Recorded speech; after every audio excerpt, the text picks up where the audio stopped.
Buenas tardes. Hoy tengo un día de éxtasis, felicidad, alegría, todo junto, maravilloso. Primero quiero pedir disculpas de los 30 minutos del miércoles por un problema de tecnología de Facebook. Se cortó y se quedaron con 23 minutos y lamentablemente no pude redondear algo que para mí era importante, que era sobre el tema del arbitraje. Y habiendo charlado con el doctor Jaime Igolnikov, tanto previamente como recién en su programa de radio que tan amablemente me invitó a hablar eh, sobre lo que yo sé que es la mediación, este, me pidió, no, hablamos, consensuamos, como hacemos en general los trabajadores por la paz y la comunicación, que redondeara ese capítulo sobre arbitraje porque quedó como incompleto. Porque hoy nuestros 30 minutos para dar van a ser sobre conciliación y vamos a tocar un poco negociación, que ya hablamos, para dejar en mi última entrega el próximo miércoles hablar de mediación. Y entonces quiero utilizar un par de minutitos nada más para redondear el tema de arbitraje, que no pude. Es la posibilidad donde dos personas que tienen un conflicto deciden elegir a una persona que decida por ellos la solución del conflicto en un laudo que es una sentencia y que termina siendo cosa juzgada. Am, es muy interesante el procedimiento, habría que vivenciarlo para poder entenderlo plenamente. Los invito a que investiguen, a que busquen. Aquí por Facebook ustedes pueden buscar al doctor Jaime Igolnikov y preguntarle y tener con él una interacción. Es muy abierto, es una persona de una calidez muy grande y de mucha experiencia y de mucha formación. Entonces los invito a que busquen como método de resolución el arbitraje. Pero hoy los invito a reflexionar, a pensar, a trabajar, a estar puestas todas nuestras luces en la conciliación. ¿Qué es la conciliación?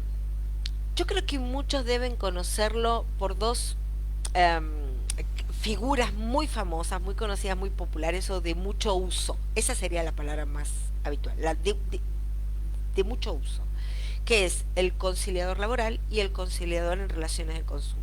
Yo, aparte de ser mediador y formador de mediadores, también soy lo que llamamos aquí en Buenos Aires coprictista, que es un conciliador en relaciones de consumo. ¿Qué hace el conciliador? El conciliador es una persona a la que se le presenta un conflicto donde generalmente hay un desnivel. Fíjense que en la conciliación laboral está el empleador y el empleado. El empleador tiene todo el poder, es el que paga el salario, es el que determina la forma de trabajo, los horarios, la metodología, la hora de entrada, salida, hora de almuerzo. Y el trabajador lo único que tiene a su disposición es una norma que lo protege de que no se abusen de todo eso. Pero la realidad es que todo eso está en manos de una parte. Entonces el conciliador se puede meter en ese desbalance de una manera mucho más profunda que cualquier otro eh, gestor de conflicto, pero con una característica: no resuelve como el árbitro, como el juez. ¿Se acuerdan que yo les dije que íbamos a ir de menor voluntad a mayor voluntad? Aquí las partes en la conciliación tienen el poder de la decisión, tienen el poder de cómo se va a resolver. Pero como les dije, el conciliador se mete más profundamente en esta dinámica del conflicto, interviene y da posibilidades de soluciones, da fórmulas, empieza a hacer preguntas que tienen que ver más con la solución que solo con el conflicto. Trabaja con todo el conflicto, pero va a ese lugar donde algunos gestores no se pueden meter, que es en las fórmulas de solución, cómo se pueden proyectar las peticiones, las ofertas, las promesas, las propuestas. Recuerden que ya lo hemos hablado hoy, que tienen diferentes características, lo que es una oferta, lo que es una propuesta, lo que es una petición y hasta lo que es una amenaza, que es interesante y lo voy a volver a traer, porque ha quedado en en algunos comentarios que he podido recibir en los 30 minutos, cuando he hablado de amenaza, que yo dije que si me quedo en la amenaza nada más, y no estoy hablando de una amenaza de carácter penal o penalizada por la ley, como que vayan contra la vida, contra el honor, contra la persona. No, estoy hablando de aquellas que dicen, si yo no obtengo tal cosa, te llevaré a juicio. Si que es muy común en tema de familia, si vos no me das la cuota alimentaria que yo pretendo, no vas a ver a los chicos. Obvio que no puede hacer eso, pero la amenaza surge. ¿Qué veo yo en la amenaza? Te estoy pidiendo una cuota alimentaria determinada. ¿Y qué veo también en eso? En que tengo la posibilidad de ejercer el poder de no dejarte ver a los chicos. Entonces yo en la amenaza tengo un pedido y tengo un adelanto de información de qué sería lo que quiere hacer. Entonces la amenaza es una herramienta para mí de negociación. El otro la puede decir y en su calor y en el fregor de no diálogo, de la discusión, amenazar con eso, pero si está en su interior, si la verbaliza de esa manera, me está dando información. Por eso la tengo que tomar. El conciliador, a través de esa información, puede armar fórmulas que las partes intercambien para poder ayudarse. Entonces, ¿el conciliador es un tercero? Sí, señor, es un tercero. No involucrado en el conflicto porque no es parte. Está el requerente, el requerido, llamémoslo así, lo que sería la demanda actor y demandado, peticionante y peticionado, quien viene a reclamar y quien tiene que responder al reclamo, y el conciliador en el medio. Escucha a las partes, sí, usa herramientas comunicacionales y tratan de que las partes entiendan, porque la decisión final de cómo se resuelve ese conflicto no está en el conciliador, está en las partes. Venimos del juez que decide, o sea, la voluntad de la decisión está en el juez. Venimos del árbitro que decide y resuelve un laudo, una sentencia, no está en la voluntad de las partes. Aquí, en el conciliador, sí. No resuelve, pero sí va armando fórmulas de resolución. ¿Se mete en el equilibrio de la mesa? Sí. Y él se mete, voluntariamente se mete. Él decide, el conciliador decide meterse en el equilibrio de esa mesa. Tiene la obligación de meterse en el equilibrio de esa mesa. Porque como deciden las partes todavía, pero si la mesa no está equilibrada, puede haber un abuso de una parte con la otra, él tiene la obligación de equilibrarla. Por eso digo que los conciliadores más conocidos, por lo menos en la legislación donde yo vivo aquí en Argentina, es el conciliador laboral y el conciliador en relaciones de consumo, porque no hay nada más desbalanceado en el poder de decisión que una empresa multinacional que vende un producto y una persona que va y consume ese producto y no tiene la satisfacción que necesita de ese producto. Y en lo laboral, el empleador, que tiene todo el poder sobre su trabajador, y el trabajador, que tiene pocas herramientas para poder pelearle y discutirle al trabajador. Tendrá el sindicato y todo lo demás, pero uno a uno y en la relación de conflicto no tiene ese nivel. Entonces el conciliador es un tercero, el conciliador interviene en el conflicto, el mediador nivela la mesa, también tiene herramientas comunicacionales, ayuda a las propuestas y también interviene en el acuerdo. O sea, el conciliador, si ve las fórmulas del acuerdo, las puede reformular en ese último acuerdo para balancear es lo que habíamos dicho de las mesas. Interviene en la confección del acuerdo. O sea, cuando una parte dice quiero esto, bueno, quiere este, ¿cómo lo quiere? Pregunta, interviene, así, de esta manera, no, lo quiero en 20 cuotas. Mire que la otra parte le ofreció 10. No le conviene más 10. O sea, puedo hacer reflexionar sobre una mejor oferta, sobre una mejor Entonces, interviene también en la formulación del acuerdo. Eh, Hay algo que sí tienen en común todos y que tiene que ver con la ética profesional. ¿Qué pasa si el acuerdo está fuera de la ley? ¿O qué pasa? Eso es muy evidente, no se puede firmar, nadie debería firmarlo.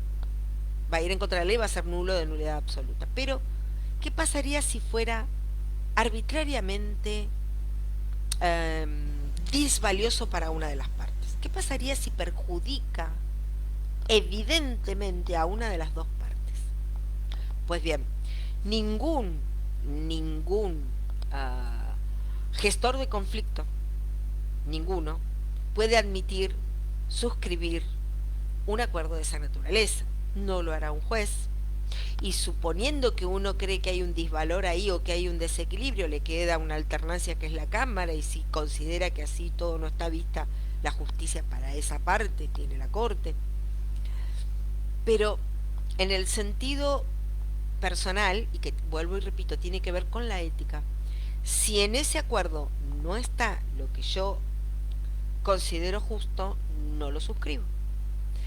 Ningún gestor de conflictos puede suscribir algo que no sea ajustado a derecho y que no tenga la decisión de las partes dentro de el valor,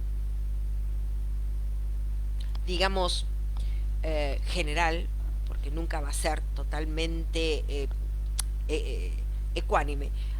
Hoy el doctor Igolnikov me preguntó en su programa de radio qué consideraba yo que tenía que tener un mediador. Yo diría que cualquier gestor de conflicto tiene que tener fundamentalmente vocación, escucha activa, pero se tiene que desprender de sus propios valores.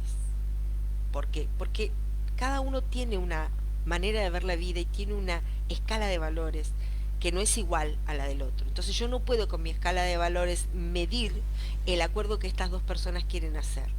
El límite en ese acuerdo es la ley y la moral de las partes, que yo voy a percibir en el momento en que ellos mismos me lo manifiesten. Y no puedo meterme en ninguna apreciación de ello, pero tampoco puedo suscribir algo que sé que perjudica a uno en beneficio del otro, porque entonces estaría yendo en contra de cualquier principio de justicia, cualquier principio de justicia. El conciliador, como tiene esa posibilidad de intervención, puede hasta decirle, no, discúlpenme, volvamos sobre lo que están pactando, porque lo que están pactando es disvalioso para usted, lo puede hacer esas intervenciones. Tiene una actividad de involucramiento que no tienen otras figuras. Pero la característica que quiero rescatar por encima de las anteriores que he hablado es que es un proceso voluntario. Si hay alguna conciliación obligatoria, como lo es la previa obligatoria laboral o del SECLO en capital, o la de consumo, donde si un consumidor pide, la empresa está obligada a venir, si no puede tener una multa. Si bien existe la obligatoriedad de estar presente, no existe la obligatoriedad de quedarme. Ya en la conciliación mi voluntad es un elemento fundamental. Yo en un juicio, me guste o no me guste, me citaron, voy a tener que estar, y si no, seré declarado rebelde. Fíjense. Está en la obligación de no estar en juicio, que si no voy, su señoría puede declararme rebelde. En un juicio arbitral, como las partes deciden, ya hay voluntad en la decisión de ir a elegir al árbitro, ya hay voluntad, ya me manifiesto, pero igual, la decisión del árbitro se tiene que cumplir, si no se le puede imponer por la fuerza. En cambio, en la conciliación, por más que me llamen obligatoriamente a llegar hasta esa mesa donde está el conciliador, que me quede a negociar es un acto de mi voluntad necesario. Y si me quedé y estoy negociando, es un acto de mi voluntad la decisión final. El proceso lo maneja absolutamente el conciliador. Y si he obtenido un acuerdo y lo he firmado con un asesoramiento legal, es mi obligación y responsabilidad cumplirlo. si no se podrá ejecutar judicialmente. Pero siempre, como les digo, tiene esta parte de la voluntariedad que no es tan necesaria en los procesos anteriores que hemos charlado. Si me preguntan, considero que la posibilidad de una conciliación muy despareja. Muy despareja, alguien tiene que nivelarla y a veces las partes en sí mismas con las herramientas que tienen no las pueden nivelar. Entonces la conciliación es una excelente herramienta para ese tipo de conflictos. Entonces quiero volver, que ya lo hemos hablado en conflictos, ¿cómo puedo saber yo cuál es el mejor método? Depende del conflicto. Depende de las partes, si están dispuestas a escuchar o no. Depende de qué tan maduro está el conflicto. Porque si las partes no tienen conciencia sobre el conflicto de que yo tengo un problema con el otro y el otro es responsable de hacerse cargo de la respuesta a este conflicto que yo tengo, como yo me tengo que hacer cargo, de pedir como corresponde la respuesta que estoy pidiendo, pero eso no se ve. Seguimos discutiendo de qué fue primero, el huevo o la gallina, y no vamos a lo más importante. Entonces no está maduro el conflicto para poder solucionarlo. Vamos a seguir dando vueltas y vamos a necesitar a alguien que nos gestione todo el conflicto desde el inicio. Si está maduro y sabemos que tenemos un problema, pero hay un desnivel en la mesa, yo creo que la mejor opción es un conciliador. Y uno puede ir a buscar un conciliador sabiendo que va a hacer propuestas y que uno tiene que estar abierto a escuchar esas propuestas. Si ese conflicto está muy escalado, pero muy escalado, y entre las partes no pueden resolverlo porque pueden que no se entiendan o pueden que cada uno desde su posición y su interés haya una irreconciliable manera de verlo, yo creo que siempre hay una forma, pero supongamos que no, es muy factible que un árbitro los pueda ayudar. Dependerá del conflicto. Y si está en otra instancia, especialmente cuando son entre empresas, no hay relaciones directas y las emociones no están como parte del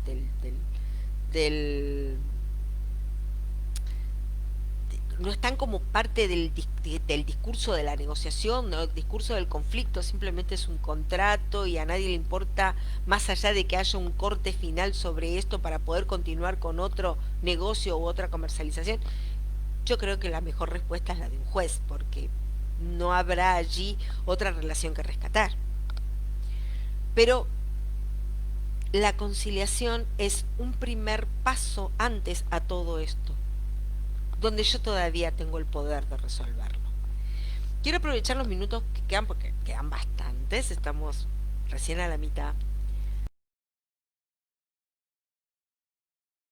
Posibilidad que es antes de la mediación y que es totalmente voluntaria y que no interviene ningún tercero, y que es la negociación o el diálogo. ¿Por qué lo quiero poner acá? Si bien es anterior, porque vamos a dejar los últimos 30 minutos para mi princesa, que es la mediación, quien a mí me cambió esta manera de ver las discusiones y los conflictos y las resoluciones, pero también porque me gustaría que me envíen todas las preguntas que quieran para yo poder responderlas, pero darles un mensaje personal. Entonces, ese cierre va a ser nuestro y quiero darles más herramientas. Entonces, voy a utilizar estos minutos para hablar de la negociación y el diálogo, porque son anteriores a la mediación y todavía es mía la decisión, no hay ningún tercero. Estoy gestionando el conflicto yo, con el otro, sin intervención de nadie más. Pero ¿qué tendría que tener ese conflicto para que pueda gestionarse?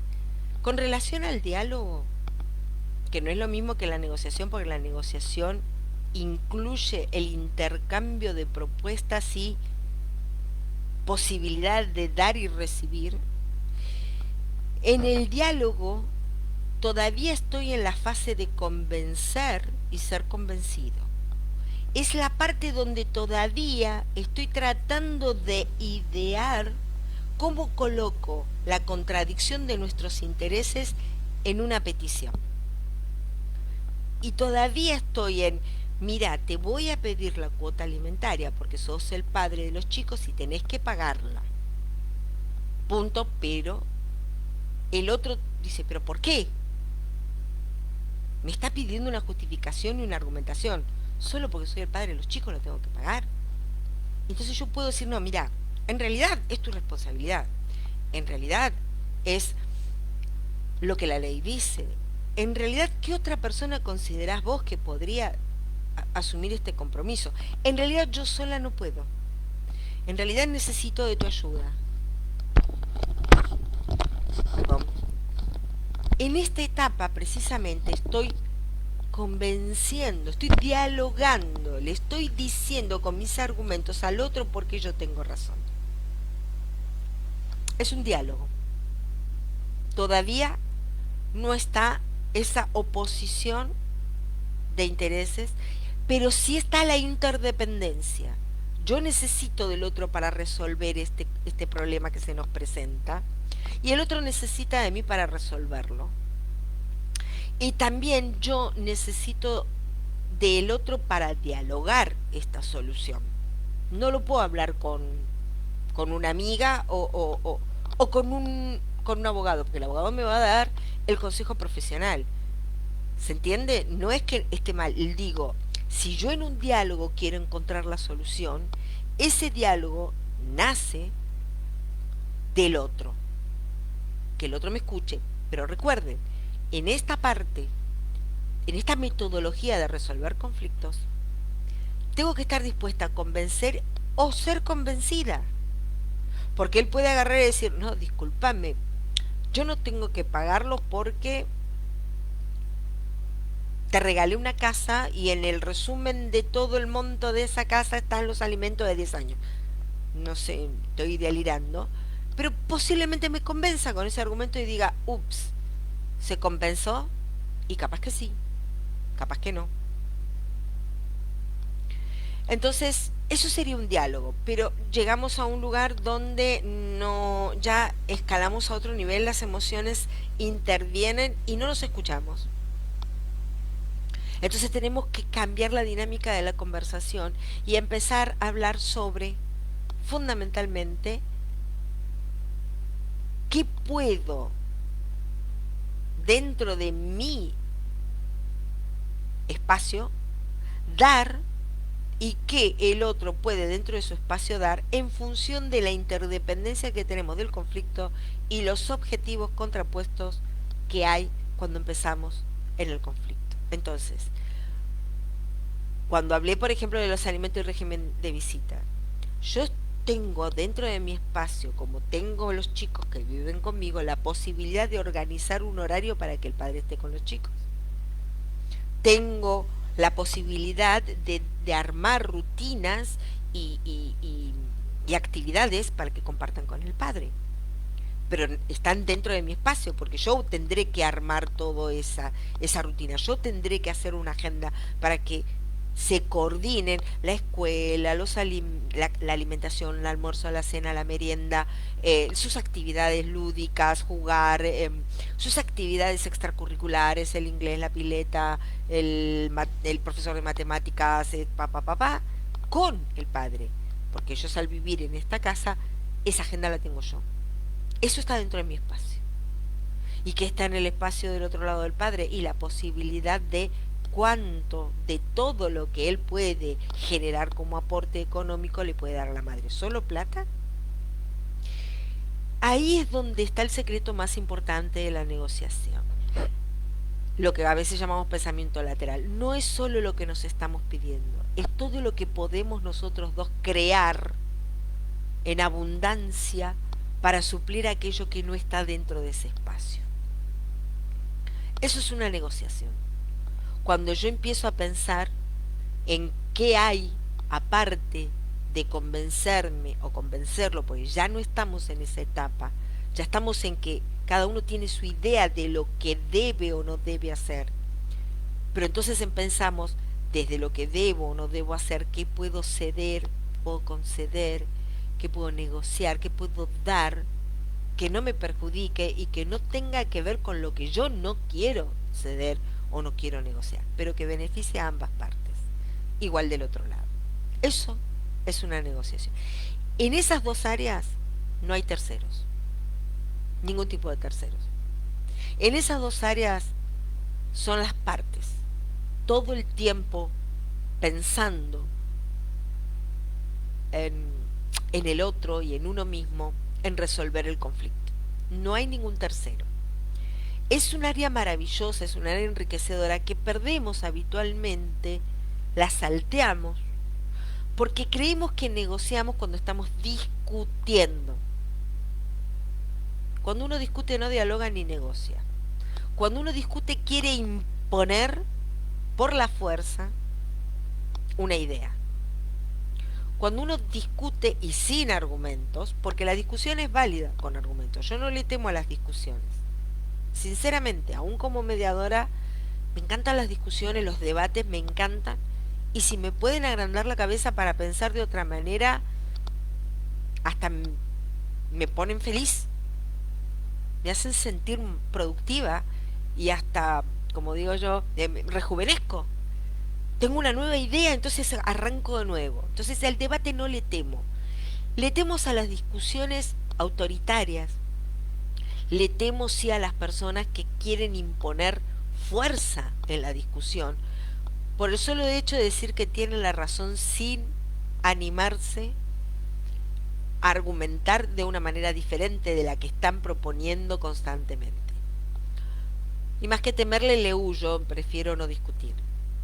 Entonces, cuando ya no dialogo, cuando ya no negocio y me salteé esas etapas y creí que estaba dialogando y creí que estaba negociando cuando estaba discutiendo, es cuando tengo que parar, como les dije más de una vez, paren.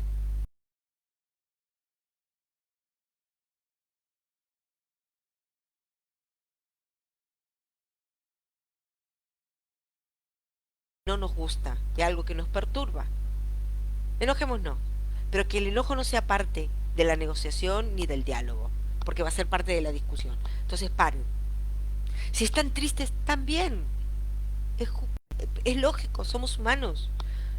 ¿Por qué no estar triste si considero que este conflicto lo que me trae es una gravedad en mi estatus de vida, en mi comodidad, en mi tranquilidad? ¿Por qué no estar triste? Pero paren. Desen su tiempo para llorar, desen su tiempo para insultar y decir todas esas cosas que surgen naturalmente en el enojo, en la ira. Por otro lado, no a la persona, no al otro, aunque quieran, aunque deseen, aunque sea el impulso primero, paren, respiren profundamente. No traten de centrar, de buscar el eje, el equilibrio.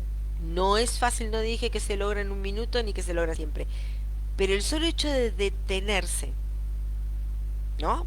Decir, no voy a seguir discutiendo. Respiro hondo y trato de encontrar mentalmente esa ira, esa tristeza, ese enojo, desde una palabra positiva, asertiva, directa y constructiva. Lo mismo que quiero decir, estoy enojada contigo por esto, por esto, por esto. Y vos tenés la culpa de esto y esto y esto, decirlo. Estoy enojada. Estoy enojada por tal situación.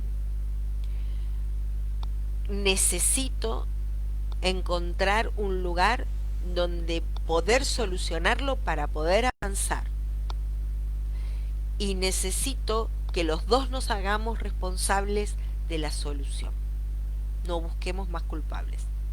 Ya culpables sabemos que no va a resolver la situación. La va a seguir empeorando. Esto lo puedo pensar y lo puedo armar. Les auguro la posibilidad de arrancar un diálogo. Y les auguro que cuando el diálogo esté maduro y no haya posibilidad de convencer ni ser convencido porque pasaron nuestro estadio, pueden comenzar una negociación. Pero si así todo no lo logran, los invito a que vean mis próximos 30 minutos el próximo miércoles y hablemos de mediación.